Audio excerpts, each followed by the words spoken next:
van a ser aquella sensación que presenta el paciente como de percepción del latido cardíaco. ¿Es normal que percibamos nuestro latido? ¿Que seamos conscientes de que el corazón está ahí latiendo? No es normal. Sabemos que está ahí, sabemos que funciona, pero no es que lo sintamos, no es que sintamos el latido cardíaco.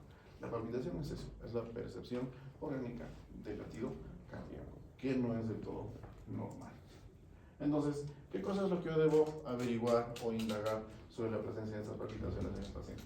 Primero, saber si son permanentes. Si la palpitación se puede evidenciar permanentemente, tengo que estudiarlo. Vamos a ver si la palpitación se presenta en alguna hora del día. Vamos a ver si la palpitación se acompaña de alguna otra molestia, sensación de dolor torácico o sensación de falta de aire. Tengo que evidenciarlo, tengo que estudiar, tengo que interrogar al paciente para ver cuáles son las características. En cuanto a su regularidad, también, si estas son regulares, si son irregulares. ¿Ya? Entonces, es a eso a lo que se refiere esta diapositiva. ¿Y cuál es la sensación que yo tengo? Cuando el paciente me dice que percibe las palpitaciones, ¿qué es lo que está percibiendo en sí? Lo que percibe principalmente es actividad del ventrículo izquierdo. ¿Ya? Es eso lo que está percibiendo. No se percibe la contracción auricular, se percibe la contracción ventricular izquierda.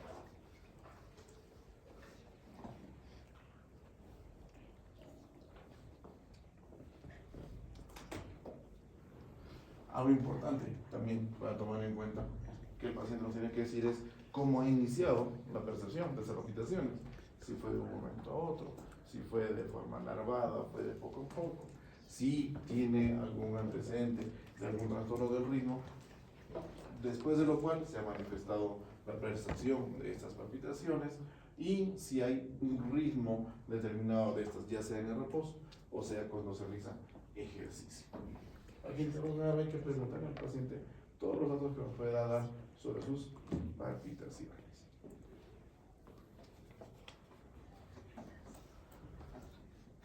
Como pueden darse cuenta, la etiología es múltiple. Pueden haber muchísimas causas para lo que son palpitaciones. Pueden haber trastornos en el ritmo, ¿ya? Que pueden condicionar la percepción de la palpitación. Pueden haber problemas estructurales. ¿Cuál es el principal problema estructural que yo podría plantear como posibilidad de no tener al paciente que percibe sus palpitaciones? Problemas congénitos. La miocardiopatía, fundamentalmente la miocardiopatía dilatada. Ahora, cuando yo presento o cuando el paciente presenta un crecimiento en el ventrículo derecho para empujar el ventrículo izquierdo hacia arriba y hacia la izquierda, eso va a ser más perceptible el choque de punta. Esa percepción se puede traducir también como palpitación. Prolapsos a nivel de válvula mitral, procesos de regurgitación a nivel de las válvulas, ya sea por fundamentalmente insuficiencia, y válvulas protésicas. Cuando el paciente tiene antecedente de tener válvulas protésicas, puede también darse la manifestación de las palpitaciones. Y las causas no cardíacas, un montón. Cuadros febriles. Ustedes entienden que cuando hay un cuadro febril, aumenta la frecuencia cardíaca como respuesta. Y producto de esta frecuencia cardíaca que está incrementada, se puede percibir en el paciente la contracción del ventrículo izquierdo, la palpitación. Problemas tiroideos, básicamente el hipertiroidismo, es otra cosa que debemos tomar en cuenta. ¿Ya? Síndrome de taquicardia postural, ya bueno, es algo un poco más complicado. El desacondicionamiento físico, eso sí, en algún momento todos lo han percibido. Cuando de un momento a otro hacen alguna actividad física, no sé, están llegando tarde al examen, qué sé yo, y tienen que subir 3 pisos arriba, empiezan a correr, llegan a su carpeta, se sientan. ¿Es patológico? No es patológico, es una respuesta normal, pero esa es la percepción de una palpitación. ¿Ya? Trastornos psiquiátricos, siempre, malditos trastornos, va a haber ataques de ansiedad, o cuadros depresivos, o trastornos de somatización. ¿Ya? Dense cuenta de eso, por favor. Y los eventos o el uso de fármacos, ¿ya? O drogas recreacionales de cualquier tipo, alcohol, cocaína, fármacos para el seguimiento de peso. Ahora, los beta blocks son un grupo de fármacos que se utilizan para trastornos en el ritmo, para pacientes también que están en falla cardíaca. Si lo van a retirar de un momento a otro sin hacer un desescalamiento en las dosis, también se puede presentar la sensación de palpitación.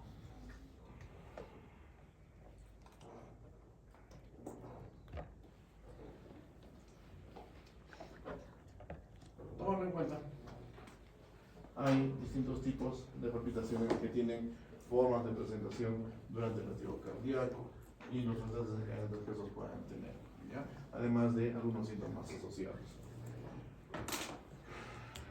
Las palpitaciones pueden ser extrasistólicas, pueden ser eventos dentro de una taquicardia, pueden haber secreción de latido en el cuello, ¿ya? Producto de la fuerza de la contracción del ventrículo izquierdo, que puede condicionar también, puede estar acompañado de palpitaciones, y trastornos hiperdinámicos. Entonces, como ustedes pueden darse cuenta, es muy amplia la forma de presentación que se puede dar de una palpitación con eventos que pueden acompañarlos o eventos incluso desencadenantes.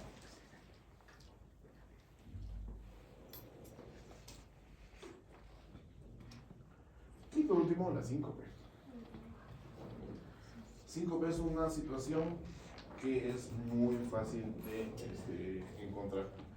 Y debemos entender la síncope como todo aquel evento de desvanecimiento que tiene el paciente, dado por una disminución momentánea, autolimitada, reversible del flujo sanguíneo a nivel cerebral. El flujo sanguíneo disminuye un momento y el paciente se desploma. Pero, ¿cuál es la característica? La característica fundamental es que el paciente, cuando está cayendo, recupera la constancia. Es consciente de la caída.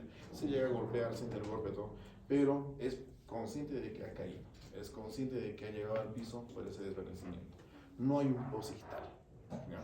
El posictal es vamos a verlo ahorita en un cuadro, es una diferencia que tiene con un cuadro neurológico que es la convulsión, las eclipses, ¿no es cierto?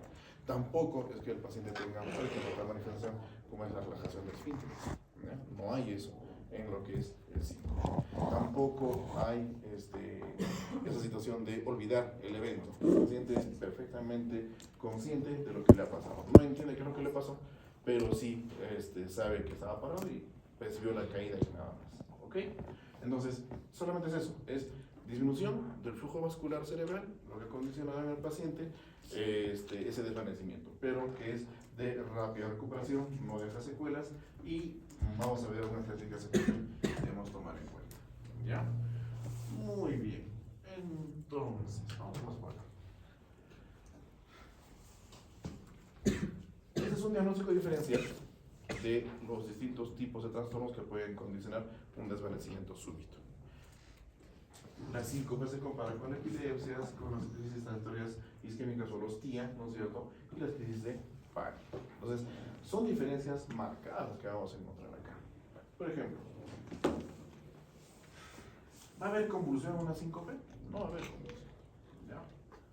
En la epilepsia sí va a haber.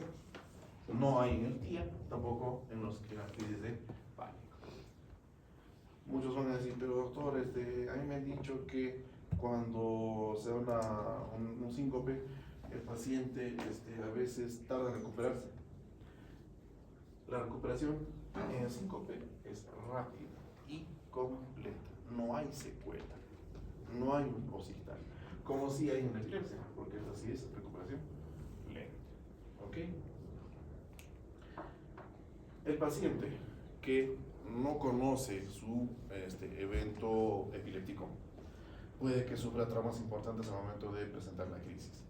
Pero muchos pacientes, la mayoría de ellos, conocen su evento epiléptico. Entonces, cuando tienen el aura, cuando tienen el pródromo, ya sea que los agarren en la calle o en su casa, se acomodan.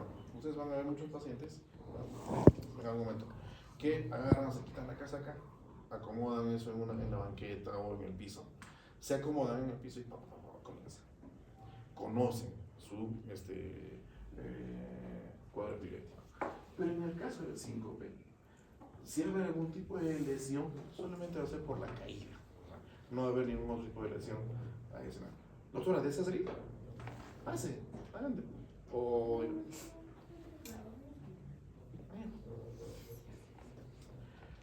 Ya, entonces es muy diferente a la convulsión. ¿Ok?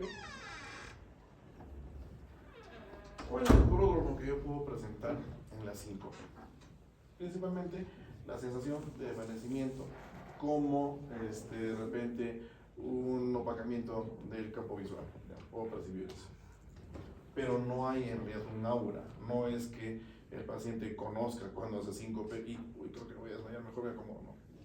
Esto es momentáneo, es de un momento a otro y tiene que ser dado fundamentalmente por el aspecto postural, la exposición del sol, la temperatura, etc. ¿Ya? Entonces, por favor, eso deben tomarlo en cuenta. ¿Por qué? Porque estas formas de manifestación pueden ser cruzadas en muchos pacientes y pueden simular otros cuadros. Podemos pensar que el paciente se da una eclipse cuando simplemente ha presentado un síncope. Esto es lo que aparece en los casos clínicos. En base a eso es lo que se redacta y en base a eso es lo que ustedes deben llegar como conclusión, diferenciando uno de otro.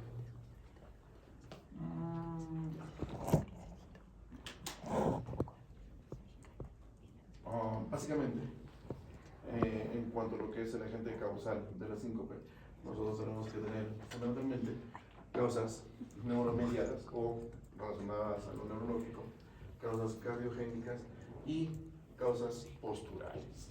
¿Okay? Entonces, cuando nosotros hablamos de un aspecto mediado por alteraciones neurológicas, podemos encontrar alteraciones vasovagales, alteraciones a nivel del seno carotidio o otras formas atípicas. En cuanto a lo cardiogénico, presencia de alteraciones en el ritmo, ya sean bradiarritmias o taquiarritmias, o algunas alteraciones estructurales, ya sea estas ortopatías o cardiopatías dilatadas, etc. Y problemas posturales, ¿no? La hipotensión ortostática, con alteración o con presencia de algunos antecedentes que el paciente debe ver, de repente pacientes que tienen o padecen algunas enfermedades crónico-degenerativas como la diabetes, o que tienen como antecedente lesiones a nivel de la médula, ¿no es cierto? El uso de algunos fármacos que también podrían condicionar la presencia de la síncope. Entonces, esta es la clasificación etiológica de lo que es la síncope.